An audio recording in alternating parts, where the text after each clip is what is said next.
This is an instructional video of the ESI eMobile web client for ACD supervisors to show how to view and manage the queue panel and the wallboards. So you can see that I have a view here of my eMobile web client that I've accessed via a web browser on either Chrome or Edge. So I can see extensions, contacts, chat, etc. But if I click on the down arrow here under Call Center Console, I can view my wallboard and view some activity about my queues. So just for the sake of this video, I'm going to log out here. So I'm just going to be an observer and not a participant. So I can see that there's a one waiting call for this queue, which is renewals. And then I can see when it was answered. So I have one agent logged in and they're currently on one active call. And then I can choose this drop down menu to view other queues and see if they're getting any activity. So this is me making calls while we're this video. So then this other queue also has one agent logged in. And so they're going to be able to answer the call. So I can kind of at a glance view. And these are called widgets.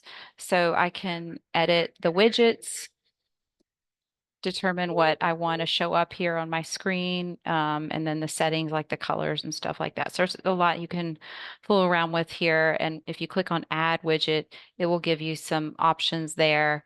But you can move them around for what you want to see on your screen for the wallboard. So the wallboard is meant to be an at-a-glance view of the queue status. Mostly people use it to see the average wait time and talk time, and then the agents logged in. SLA means if anything was missed. So, like if a call was either abandoned or not answered by an agent and sent to another agent, then you're not getting your 100%. It stands for service level agreement there. Okay, then you have the queue panel, and that gives you more of a picture of the individual agents. So here I can see that the calls are coming in, and let me answer it here.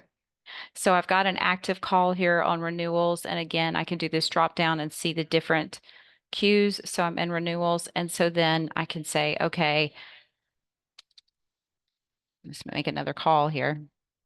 Your call is now first in line and will be answered by the next available representative. Thank you for your patience. So I can see one's waiting here. So I might decide that I'm going to go ahead and log in. So then I can do it here and log myself into the queue. So I'm able to answer calls and manage it in that way.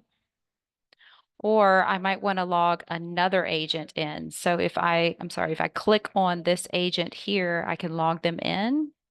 And then I can also put them in a pause status. So I can choose, you might have different pause codes, and that's just for the reporting, whether they're on pause. So then when they are on pause, I'll be able to see how long they've been on pause or whether they're logged out. So I can at a glance see the agent status and then click on them to either log them in, log them out, or place them in a pause status.